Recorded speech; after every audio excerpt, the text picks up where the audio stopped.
Hey there. Welcome to Midnight Sleep Crime. I'm here to help you relax tonight. I know many of you use this video to fall asleep. So, before you get cozy, also, let me know where you're watching from and what time it is there. I'd love to hear from you. Story 1. The town of Millhaven had a reputation. Not the kind that brought visitors with curiosity, but the kind that made outsiders glance at the map twice before deciding to drive through. Tucked between dense forests and winding rivers, it looked ordinary enough. Quiet streets, neatly kept houses, a single gas station that had been there since the 1960s. But beneath its picturesque surface, something had been simmering for years, a darkness no one could name. It started with the disappearances. First, it was a local teenager, Samantha Hayes. She hadn't been seen in 3 nights, and her parents, frantic, had called the police. Then came Robert Lane, a middle-aged man who ran the town's only hardware store. No sign of struggle. No witnesses. Just gone. Detective Claire Dalton was called in from the neighboring county. She wasn't new to strange cases, but something about Millhaven felt different. There was an undercurrent of fear that seeped through the town like smoke. People were polite on the surface, but their eyes, those eyes avoided hers, darting to the shadows of the streets or the darkened alleys behind buildings. Claire started her investigation at the last known locations of the missing. Samantha's bedroom showed no signs of forced entry, but the window was slightly ajar. Small footprints in the dew on the lawn led toward the woods at the edge of town. They were odd, too small for a teenage girl, but they disappeared halfway into the trees as though someone, or something, was guiding them. Robert Lane's disappearance was even more mysterious. His store showed no signs of robbery. The cash register balanced perfectly. Items were neatly arranged on shelves. Yet, the office chair behind the counter was turned away from the desk, facing the wall.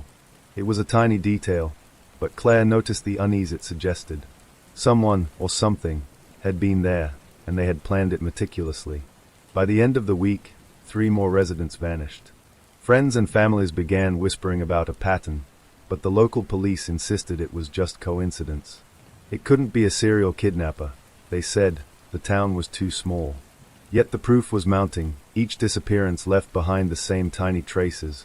Footprints, slightly disturbed objects, a feeling of being watched. Claire's nights became restless.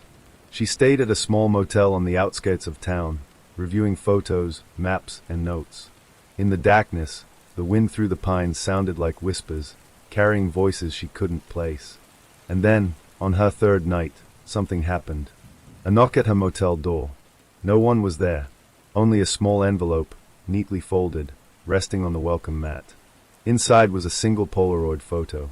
It showed Samantha, Robert, and the 3 other missing residents. But they weren't smiling. Their eyes were wide, frozen in fear, and behind them, just barely visible, was a shadow, tall, featureless, moving as though it had no need for feet.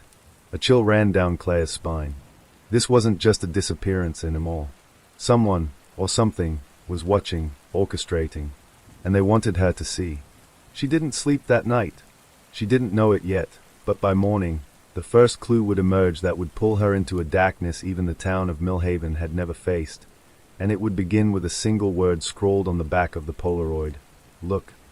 Claire Dalton had seen fear in many forms: desperate parents, trembling witnesses, criminals cornered. But the fear in Millhaven was different. It wasn't immediate. It wasn't loud.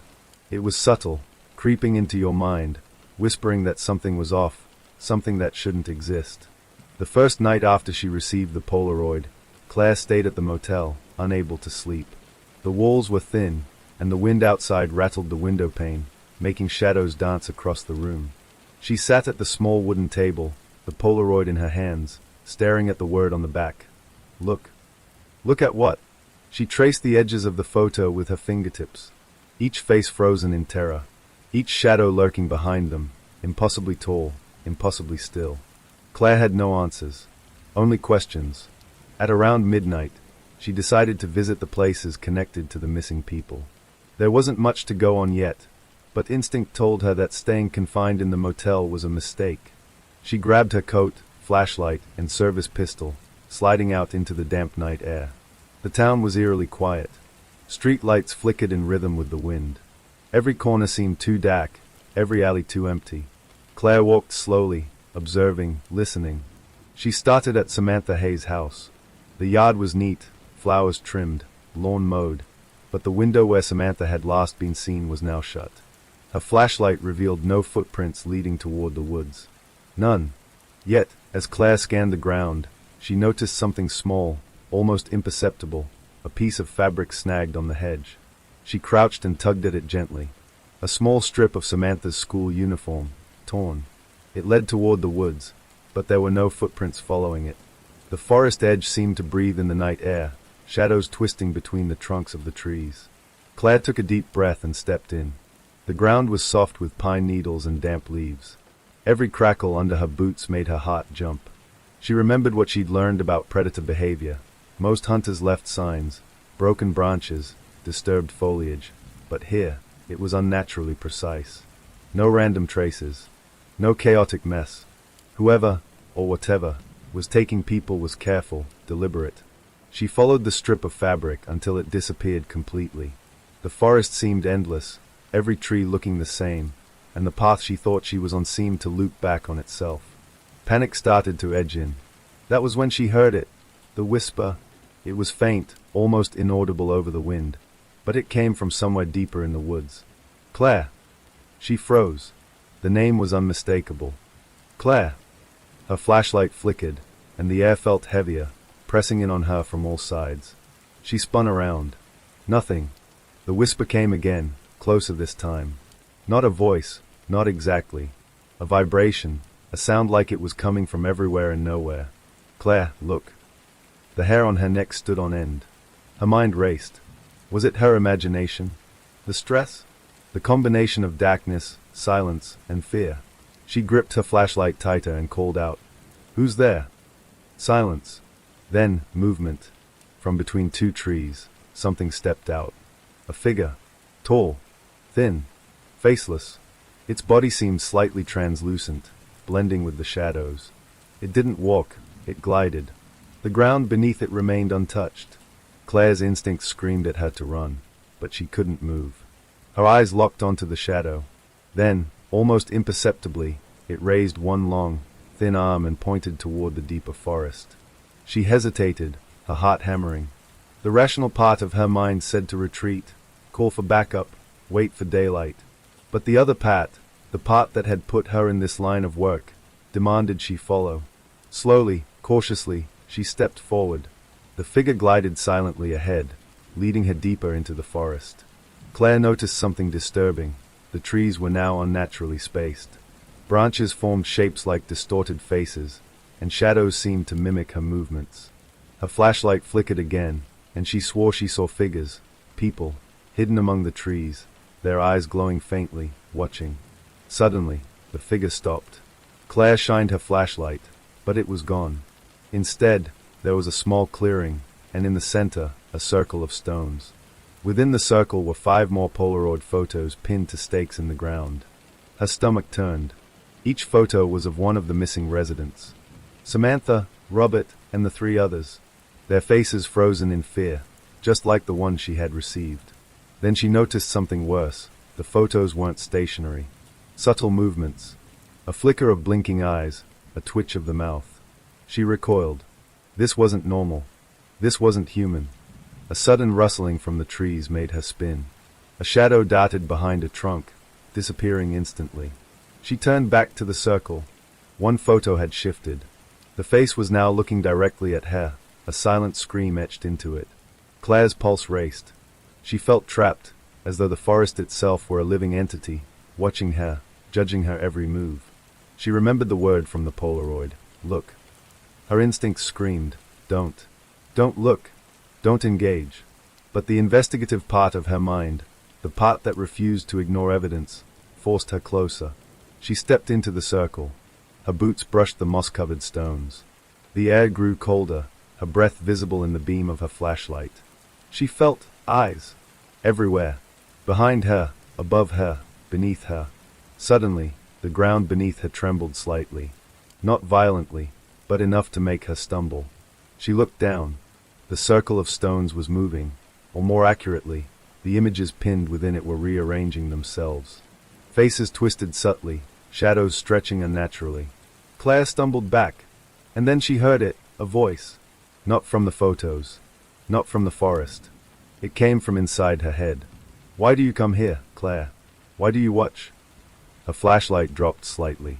The voice was calm, almost conversational, but there was a weight to it, a presence. It was aware, observing, testing. I'm investigating," she whispered aloud, though her voice sounded hollow.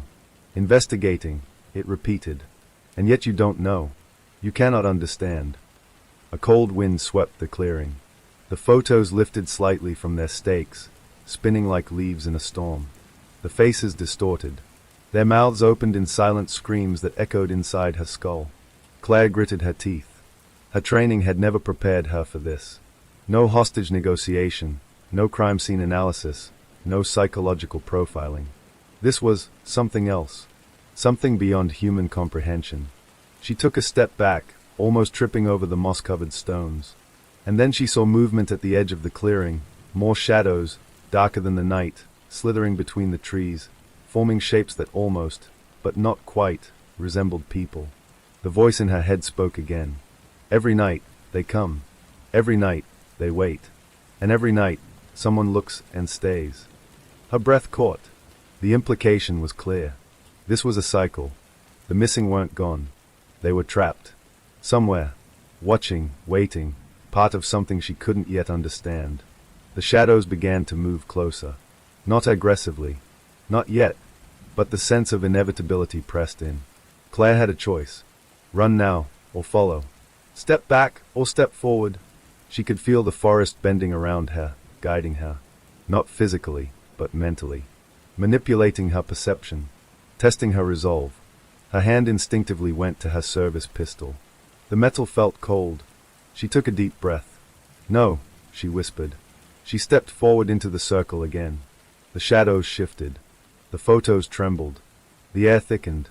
And then, she saw it, a narrow path opening between the trees. Dim light at its end, faint but present. The way forward. A voice, human this time, echoed from somewhere deep in the shadows. "Claire, help us."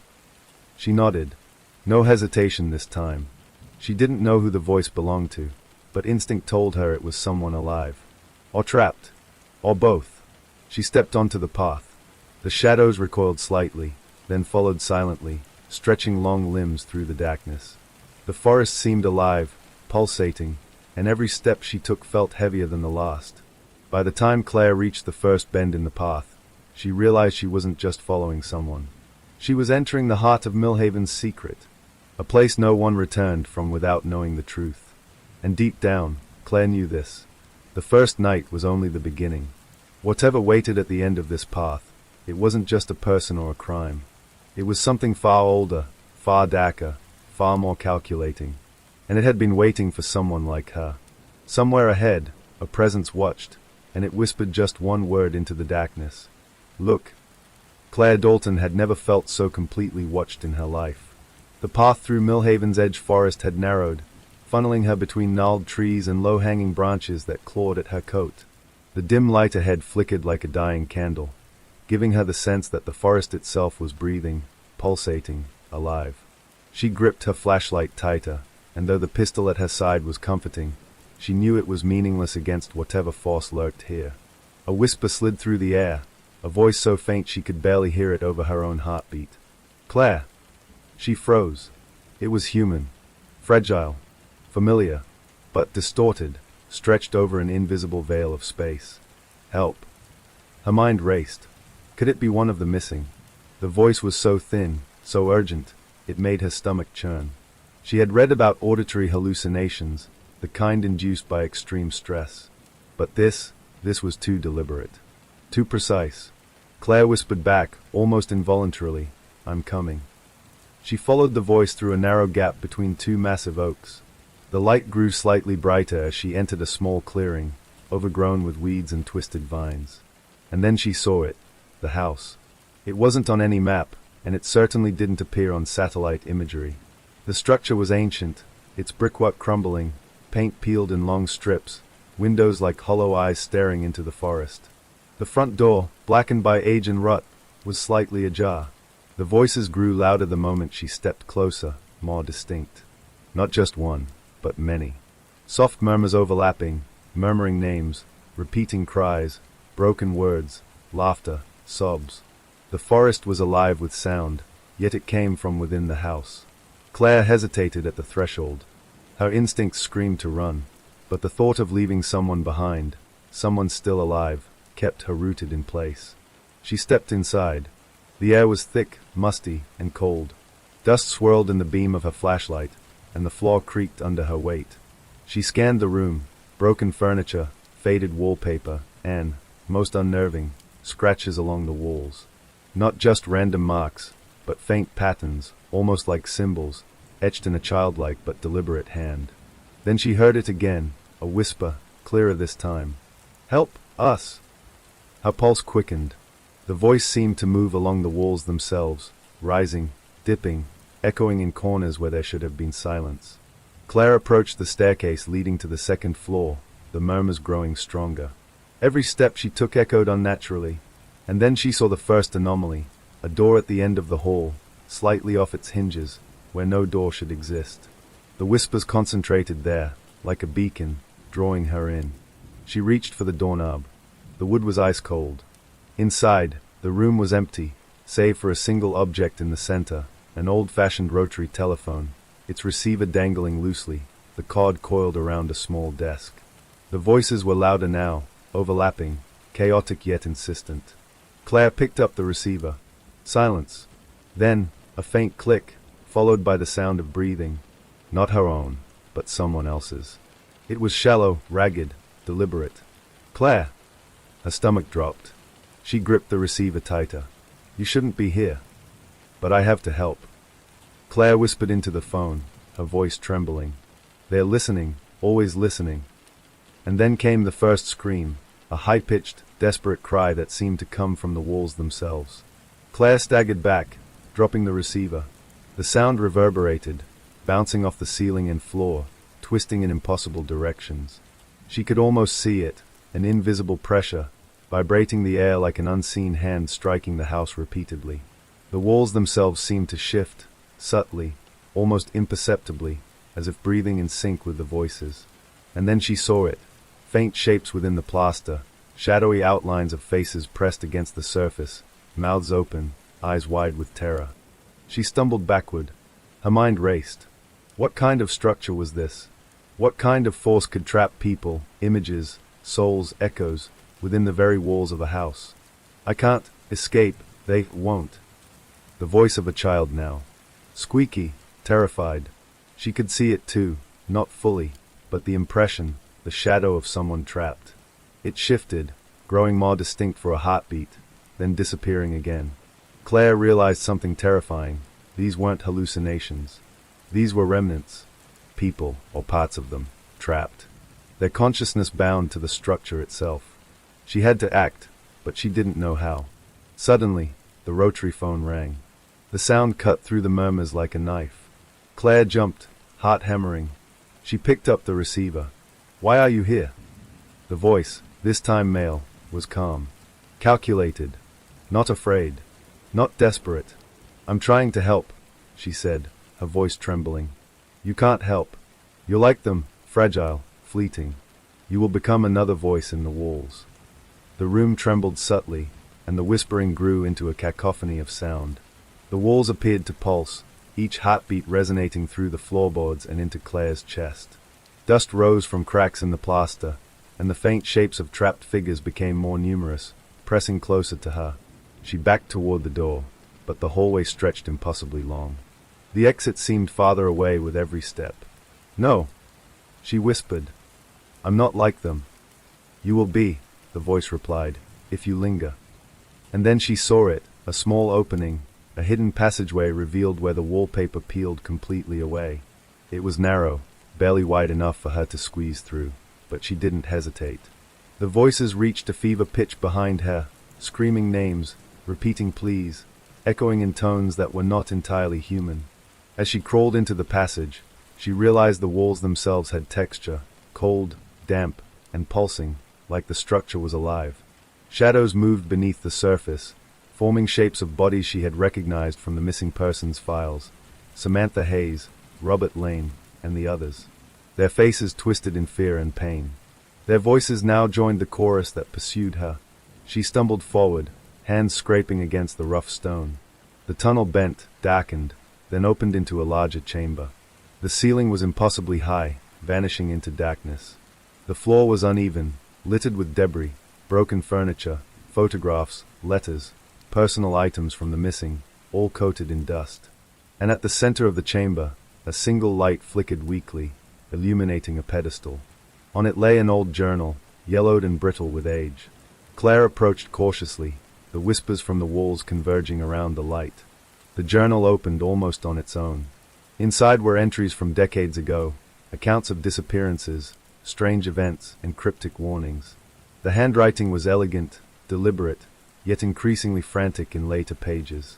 The last entry chilled her to the bone. They hear. They wait. The walls are not walls. The house chooses, and we become echoes. The only way to survive is to walk away before it knows you're here.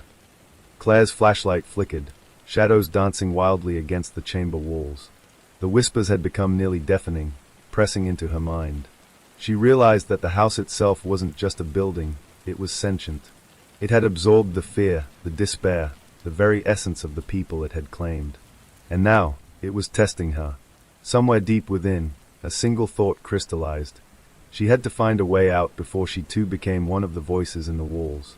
She took a deep breath, gripping the journal, and turned toward the tunnel's exit, listening carefully. Among the chaos of whispers, one voice, familiar, human, rose above the others. "Claire, hurry!" And she ran. Claire ran. Not blindly, but with purpose.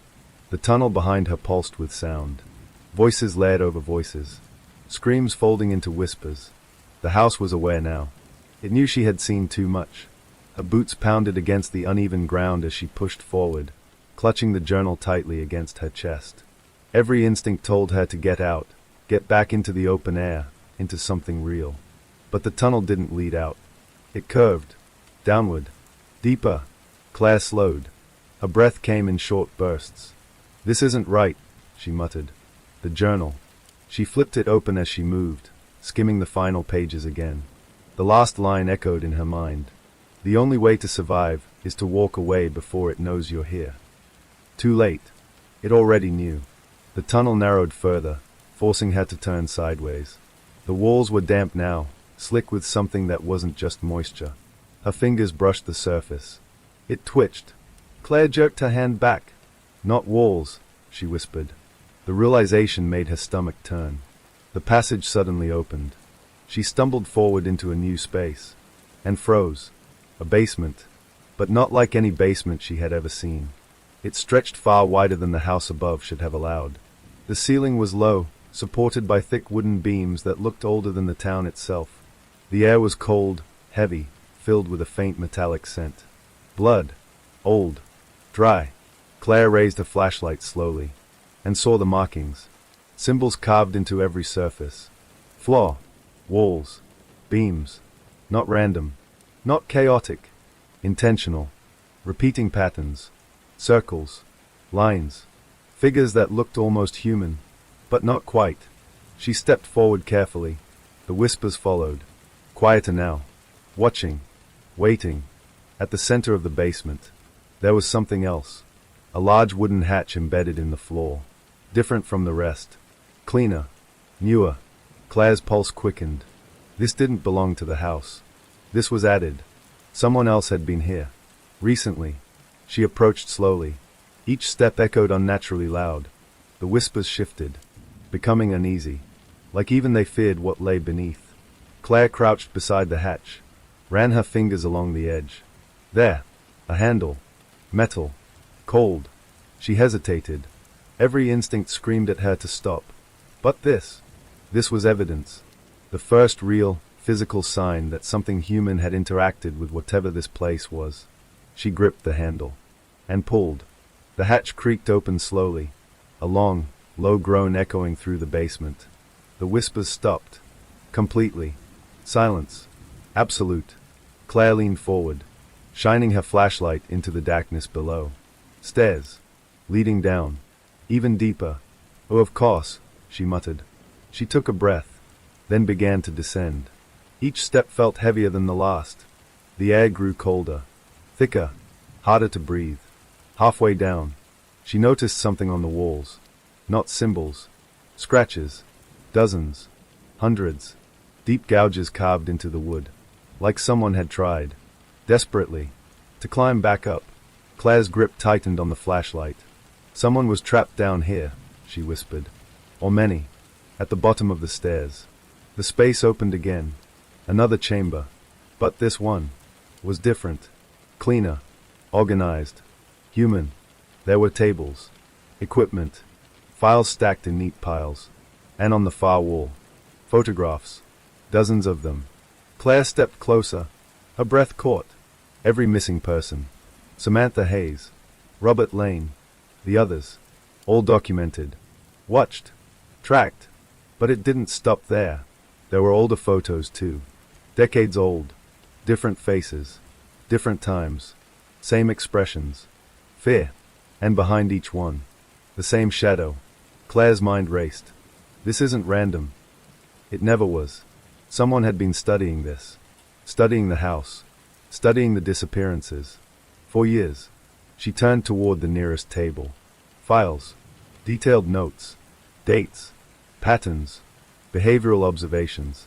Her eyes scanned quickly. One line stood out. Subjects who resist auditory influence last longer. Another. Direct interaction with the structure increases assimilation risk. And then, the final page. Written more recently. Different handwriting. Sharper. More urgent. It's not the house. Claire froze. Her eyes moved to the next line. The house is just the entrance.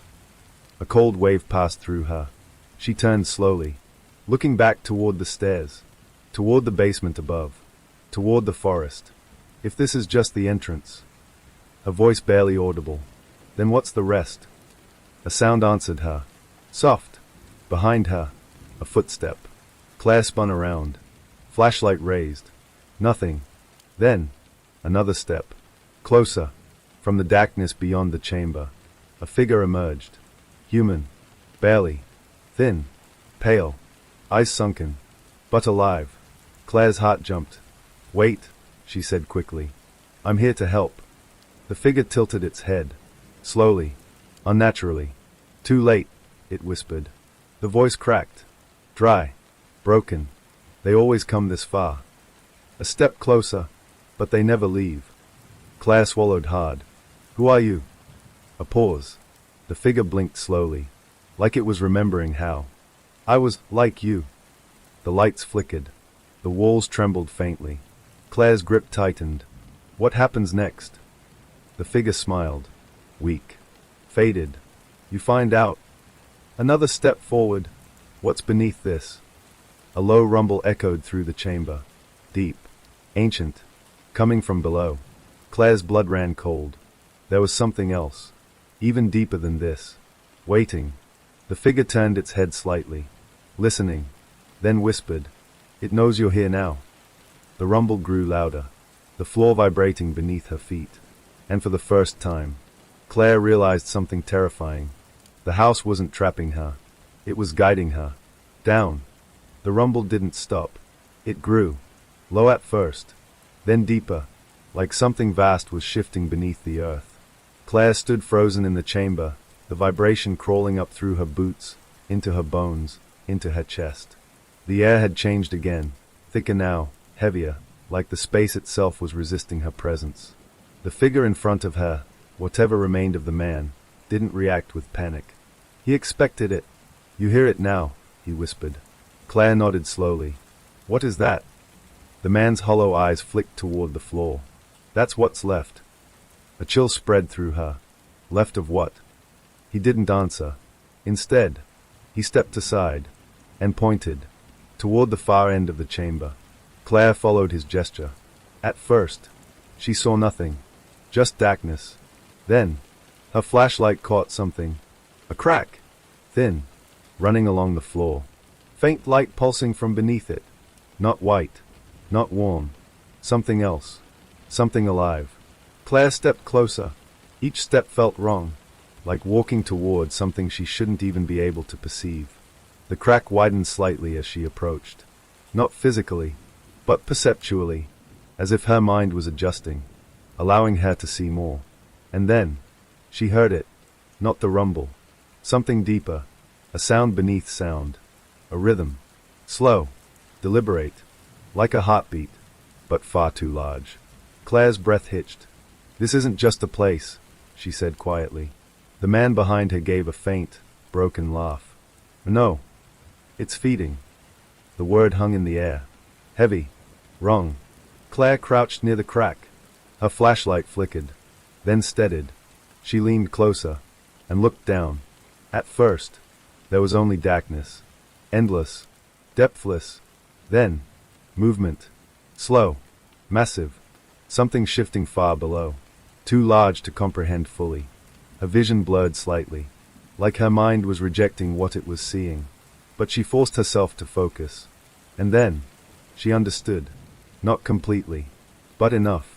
It wasn't a creature. Not in any normal sense. It didn't have a body. Not one that could be defined. It was presence. Structure.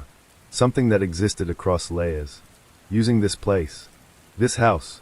This town. As an entry point. Claire stumbled back. "It's not inside the house," she whispered. The man shook his head slowly. "The house is inside it." The realization hit like a shockwave. Everything she had seen. The disappearances. The voices. The walls. They weren't the source. They were symptoms. "Then the people," Claire said, her voice tightening. "They're not just trapped." The man's expression didn't change. "They are consumed." The rumble deepened. Stronger now. More aware. Claire's chest tightened. "It's using them," she said. "The fear, the confusion, the choices." She stopped. That word again. Choice. "It's learning," she finished. The man nodded faintly. "Yes. And when it learns enough." A long pause. "Then, it won't need this place anymore." Claire turned sharply. "And then what?" The man didn't answer immediately. His eyes drifted upward, toward the ceiling, toward the world above. "Then it won't need doors." Silence. Heavy. Crushing. Claire felt it then. The weight of what this meant. This wasn't just a case. Not just a series of disappearances. This was something far worse. Something expanding. Something preparing. A sudden crack split the chamber. Loud. Sharp. The floor beneath them shifted slightly. The glowing line widened. More light spilling through. Brighter now. More aggressive. "It knows," the man whispered. Claire stepped back instinctively. The air grew colder. The walls trembled. Then, the whispers returned. But different now. Not desperate. Not pleading. Hungry. Voices layered together. Speaking in fragments. Repeating patterns. Learning. Claire's heart pounded. "It's reacting," she said. "To me." The man looked at her. Really looked this time. "You went further than the others." A beat. "That's why it's paying attention." The crack pulsed again. The rhythm below accelerating. Faster. Stronger. Claire backed away from the edge. "We need to get out." The man didn't move. "You can try." Another tremor. Stronger this time. Dust falling from the ceiling. The chamber beginning to shift. Subtly, Claire turned toward the stairs. But something was wrong. They looked. Farther away. "No," she whispered. The space was changing. Reconfiguring. The path back. Stretching. Like the house above. Like the forest. "It's closing the exit," she said. The man nodded slowly. "It doesn't want you to leave." The whispers grew louder. Closer. Wrapping around her thoughts. Claire clenched her jaw. "No." She stepped forward. One step. Then another. Toward the stairs. The ground shifted beneath her feet, trying to throw her off balance. But she kept moving. "You don't understand," the man called after her. Claire stopped. "Turn back. Then tell me." His expression was hollow. Defeated. "It doesn't just take people," he said quietly. A pause. "It replaces them." The words hit harder than anything else. "What do you mean?" He stepped closer. Slow. Unsteady. The ones who leave. Another pause. They're not the same. Claire's breath caught. You're saying? It learns from them. It wears them. It becomes them. Silence. Claire's mind raced. Every case. Every report. People returning. Changed. Different. How many? She whispered. The man didn't answer. He didn't need to.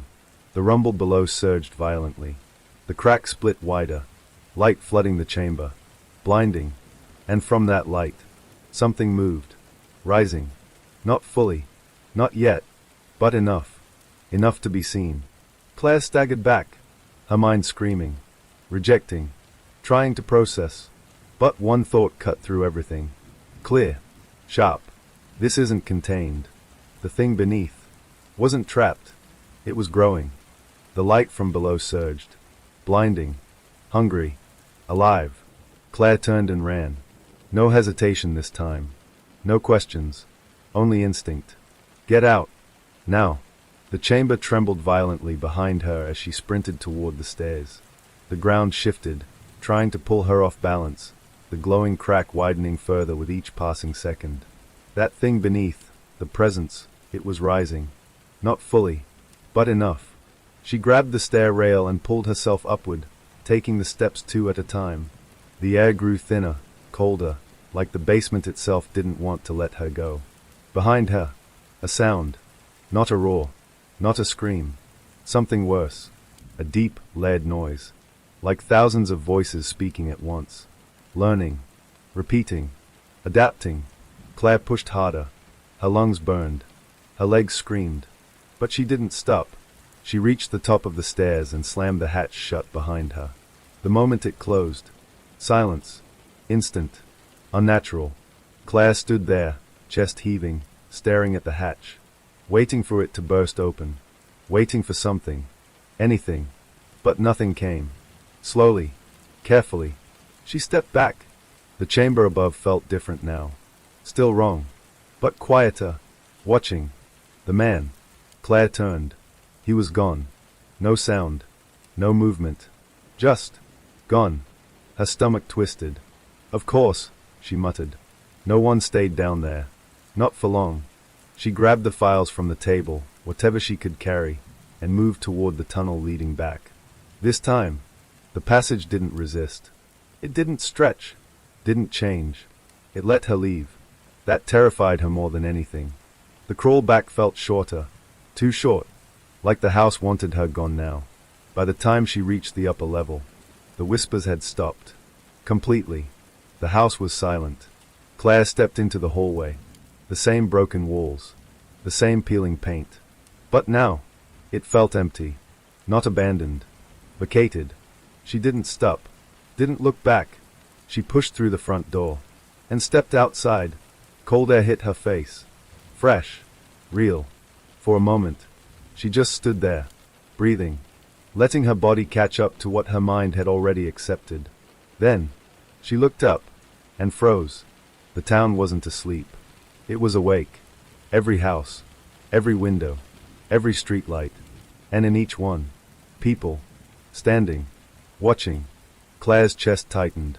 No, they weren't moving, not talking, not reacting, just standing, staring. At her, a man stood across the street. Still, his face blank, eyes locked onto hers. Another figure appeared behind him. Then another. Doors opening silently. People stepping out. All of them the same. Still. Watching. Claire took a step back. Her hand moved to her pistol. Not to shoot, but to feel something real.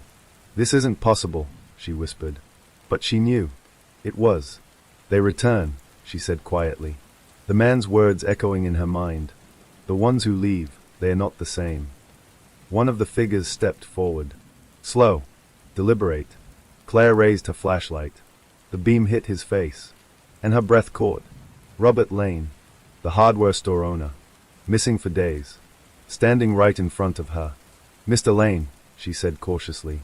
He didn't respond. Didn't blink. Didn't breathe. At least not visibly. Then, his head tilted. Slightly. Unnaturally. You saw it, he said. The voice wasn't quite his. Too even. Too controlled. Claire's grip tightened. What happened to you? A pause. Then, a faint smile. It's still learning. More figures stepped forward, surrounding her. Not aggressively. Not yet. Samantha Hayes. The others. All of them. Returned. But wrong. You shouldn't have gone that far, Samantha said softly. Her voice echoed slightly, like two voices speaking at once. Claire backed up slowly. You're not them, she said. The group didn't deny it. We are what comes after, Robert said. Claire's heart pounded. After what? A pause. Then, after fear. Silence stretched. Heavy. Claire's mind raced. It was using them. Learning from them. Replacing them. And now, it was here. Not below. Not hidden. Walking. Watching. Learning. Claire took another step back. They are not real, she whispered to herself. They are not human.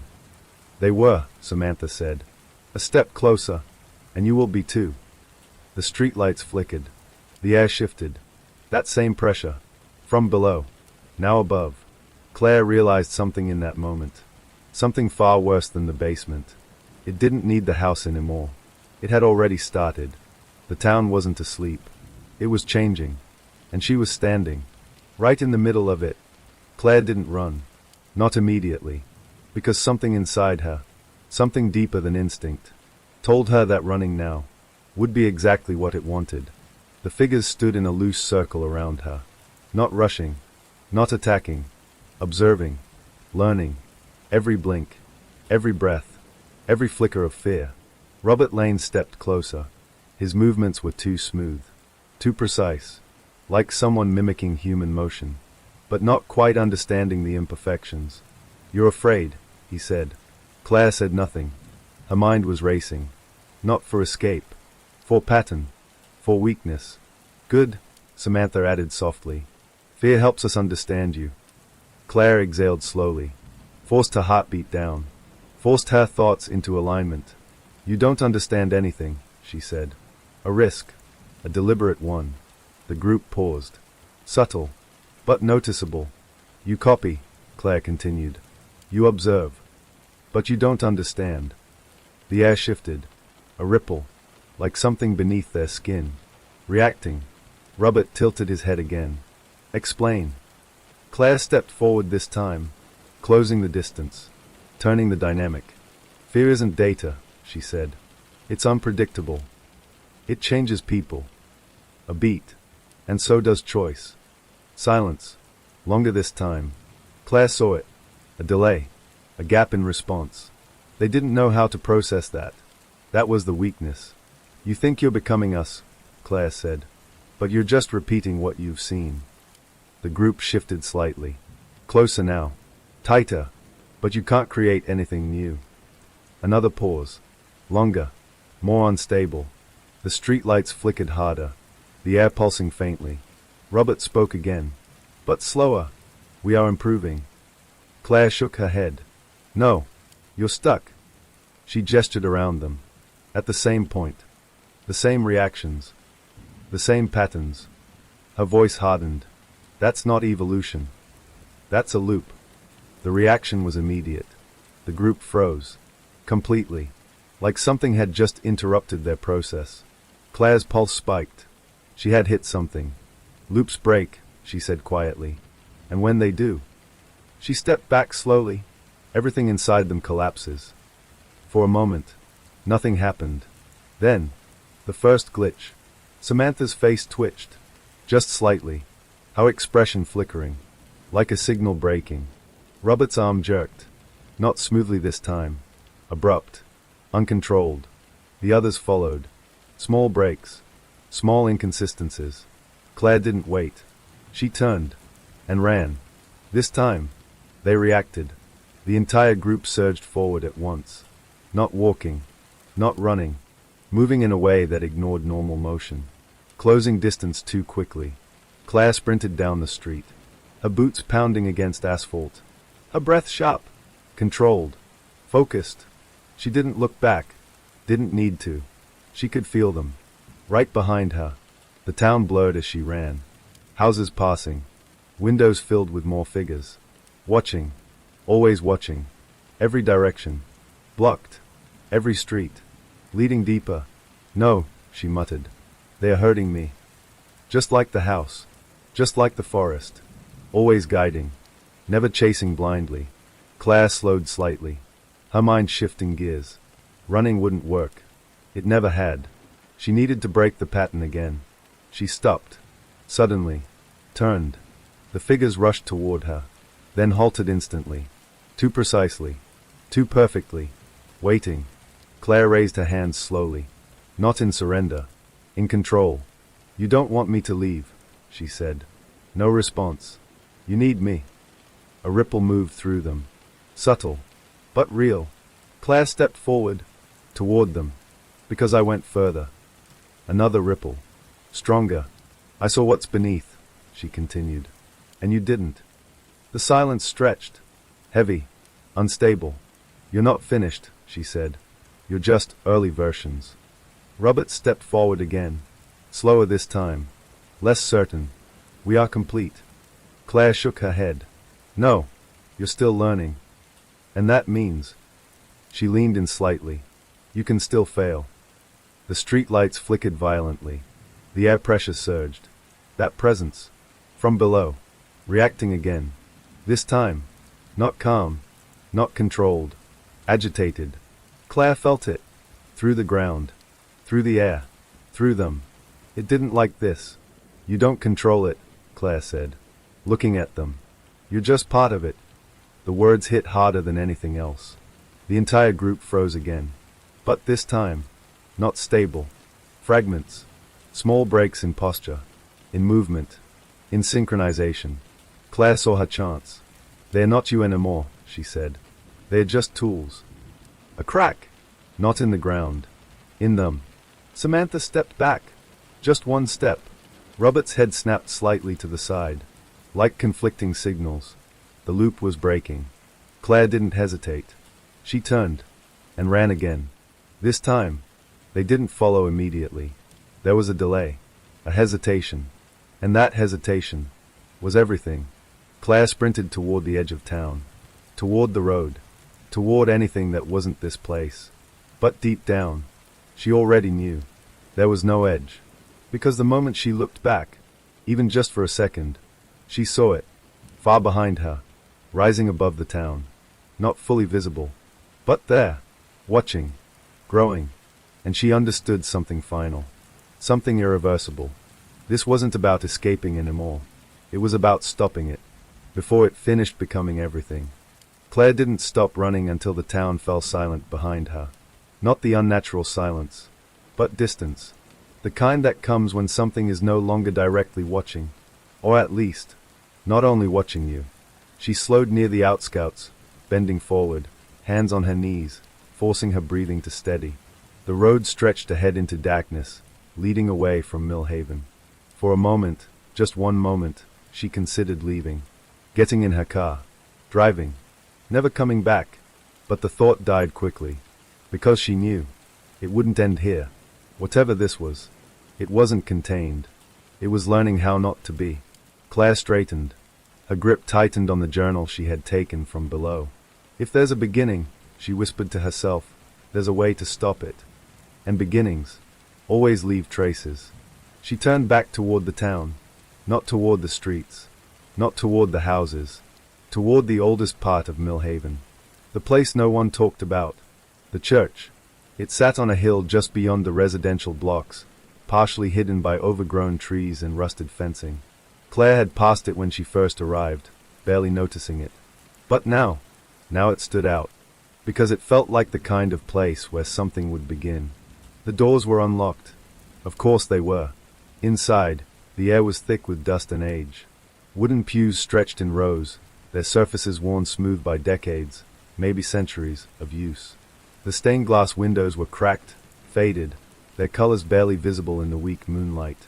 Claire moved slowly down the center aisle. Her flashlight beam cut through the darkness. And the whispers. They were back. Faint, subtle, but different from before.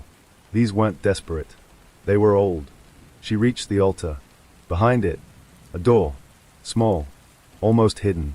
Claire pushed it open. A narrow staircase spiraled downward. Stone. Ancient. Of course, she murmured. She descended. Each step echoing softly. The deeper she went, the colder it became. Not just temperature. Presence. At the bottom, another chamber. But unlike the basement beneath the house, this one was older. Far older. The walls were carved from stone, covered in symbols, similar to the ones she had seen before, but simpler, more primitive. At the center, a door, massive, carved from black stone, its surface etched with spiraling patterns that seemed to move if you stared too long. Claire stepped closer, her pulse steady now, focused. "This is it," she said quietly. "The first one." She ran her hand along the carvings. Cold. Still. Not alive. Not like the others. This was different. This was where it started. The journal in her hand shifted slightly. She opened it again, flipping through the pages, searching. There. An earlier entry. One she hadn't noticed before. "We thought it was a place. But it was never a place. It was a door." Claire looked up slowly, at the stone structure in front of her. A door to what? The answer came immediately. Not from the journal. Not from the walls. From behind it. A faint sound. Like something shifting. Far beyond. Claire stepped back, her instincts screaming again. But she held her ground. "If this is the first one," she whispered, "then everything else came from here. The house. The basement. The crack. The thing below. All of it. Branches. Extensions. This was the source." And suddenly, everything made sense. It didn't create the town. It didn't create the house. People did. And they built it. Around this. To study it. To control it. Or maybe, to worship it. Claire's grip tightened. And something went wrong. A low hum filled the chamber. The carvings on the door flickered faintly. Reacting. It knew she understood. "You're not supposed to be open," she said. "You're not supposed to spread." The hum grew louder, the air vibrating. Claire stepped forward again. Slow. Careful. "If you adore." She raised her hand, hovering just inches from the surface. "Then you can be closed." The moment her fingers touched the stone, everything changed. The chamber disappeared. The world twisted, folded in on itself. And suddenly, Claire was somewhere else. Not physically, but completely. Darkness. Endless. And within it, shapes. Not forms. Not bodies. Possibilities. Shifting. Watching. And then, it saw her. Not as a person. Not as a body. As awareness. And it responded. A wave of something. Not emotion. Not thought. Recognition. Claire's mind struggled to hold itself together. To stay intact. To remain hers. "You don't belong here," she said. Her voice felt distant. Small. The response came instantly. Not in words. But meaning. "Neither do you." The pressure increased. Crushing. Overwhelming. Claire forced herself to stand. To focus. To hold on to something real. "You're not supposed to be here," she repeated. "You were contained. You were controlled." A pause. Then, "We were learning." Claire's breath caught. "We." The darkness shifted, expanding, revealing more. Not one presence. Many. Layered. Connected. Watching. Claire's heart pounded. This isn't just one thing. No. The realization hit hard. Too big. Too vast. And then, she understood the truth. Millhaven wasn't the beginning. It was just the first successful door.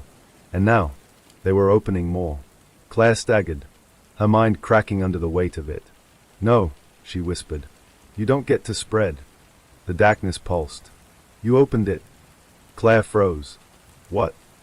"You looked." The word hit her like a shock. Every moment, every choice, every step deeper. She had followed it. She had learned. And now, it had learned her. The connection snapped. Claire collapsed back into the chamber, gasping, shaking. The stone door stood in front of her, silent, still. But now, She knew. This wasn't something she could just close. Because it wasn't just open. It was already spreading. And she was part of it now. Claire didn't move for a long time. Not because she couldn't, but because, for the first time since arriving in Mill Haven, she understood the full weight of what she was facing.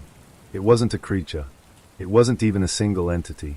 It was a system, a network, something that learned, expanded, adapted, and now, it had a foothold, a door, more than one, and it was only getting better at opening them. Claire sat on the cold stone floor, her back against the wall, the journal resting loosely in her hands. Her fingers trembled, not from fear alone, but from clarity. You opened it. The words echoed again in her mind, over and over. She had dismissed them at first, refused to accept them. But now she couldn't ignore it, because it was true. Not completely, but enough. Every step she had taken, every question she had asked, every secret she had uncovered, it had all fed into the same thing. Understanding. And that was exactly what it needed. Claire looked up at the door again. Silent. Still. But not inactive. Never inactive. You don't force your way through, she said quietly. You wait. You learn. And then you let us do the work for you. No response. But she didn't need one. Because she had already heard its answer. Claire stood slowly. Her legs unsteady at first, but strengthening with each breath. If I opened it, she whispered, then I can close it. The words felt right. Not hopeful. Not optimistic. Certain. Because this wasn't about destroying it. That wasn't possible. Not anymore. But maybe, just maybe, she could contain it again. The way it used to be. Before Mill Haven. Before the doors. Claire stepped toward the stone surface. This time, without hesitation. The carvings flickered faintly, reacting to her presence. You said I opened it, she said. So tell me how it works. Silence. Then, a faint vibration. The same hum as before. Claire closed her eyes, letting the feeling settle, letting it connect. And then, she understood. Not in words. Not in instructions. In instinct. The door wasn't physical. Not really. It was a connection. Between awareness. Between minds. Between perception and possibility. And once that connection existed, it couldn't simply be shut. Because it wasn't open in one place. It was open in her. Claire's eyes snapped open. Oh, of course. That's why it had said she didn't belong. That's why it had recognized her. Because she wasn't just outside it anymore. She was part of the system now. A node. A doorway.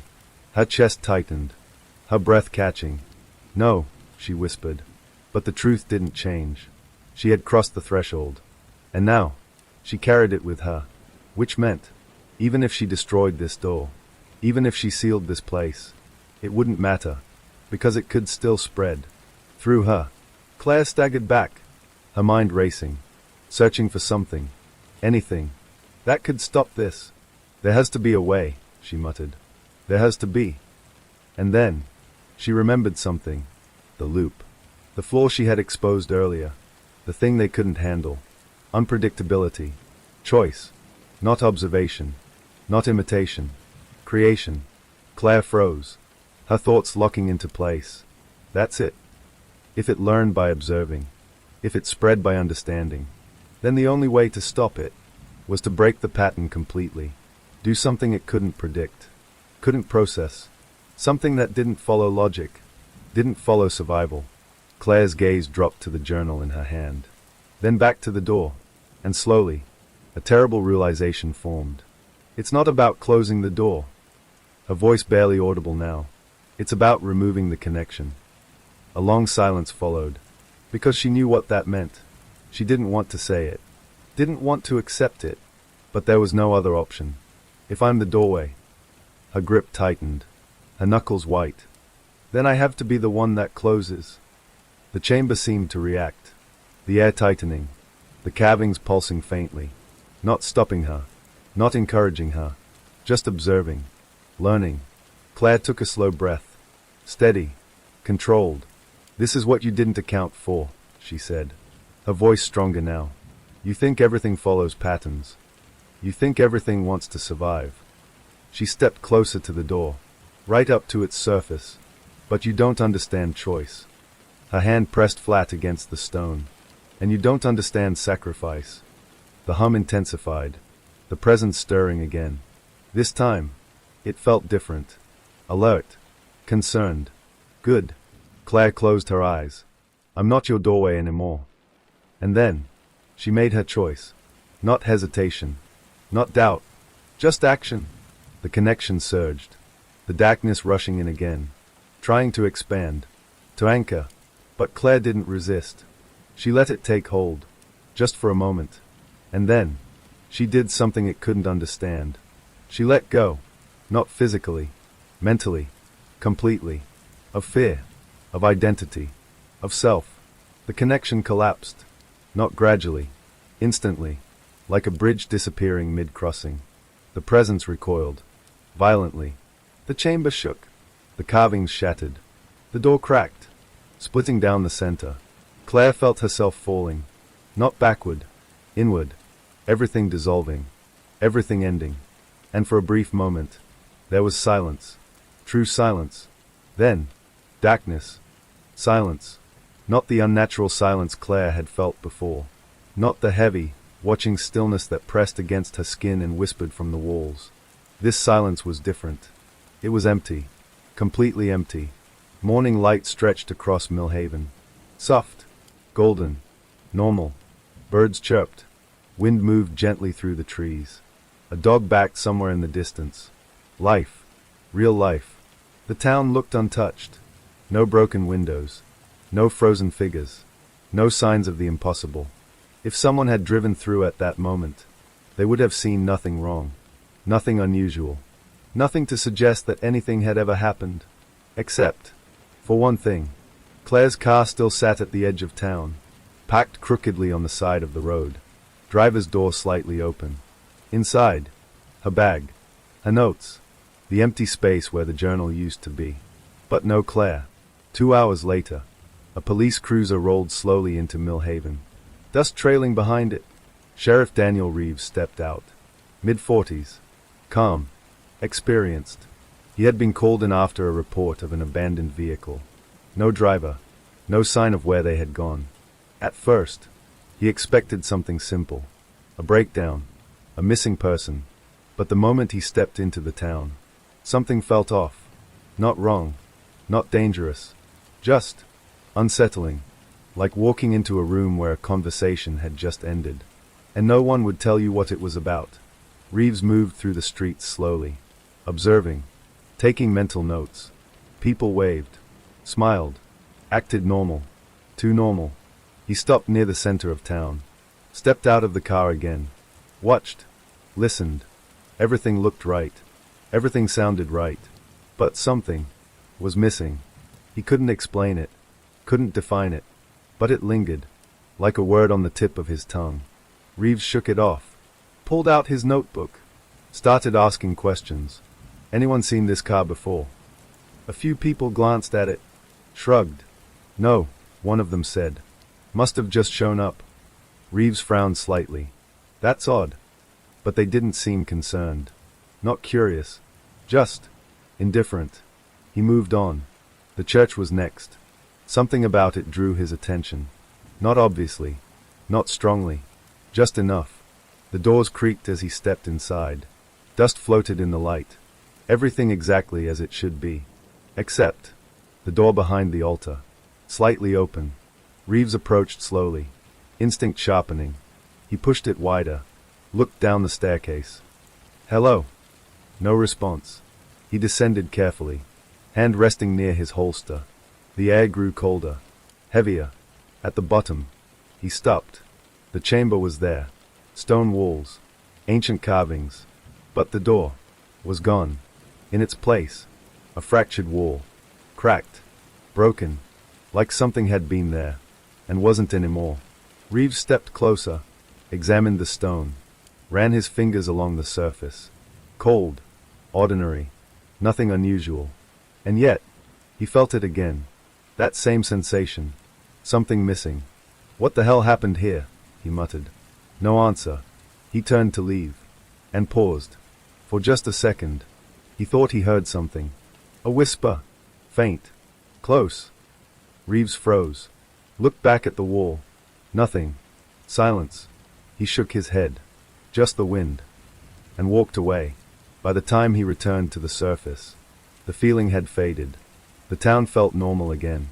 Whatever had been wrong was gone. Days passed. Then weeks. The abandoned car was towed. The case filed.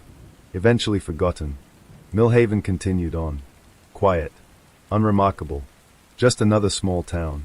But sometimes, late at night, when the streets were empty, and the world was still, something lingered.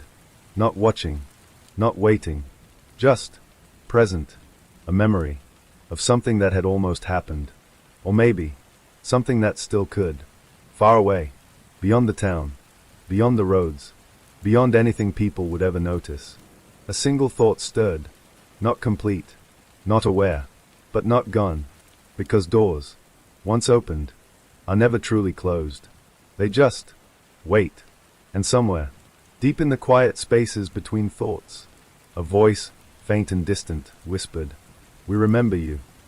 And for the briefest moment, in the reflection of a passing window, a face appeared. Not quite human. Not quite gone. Watching.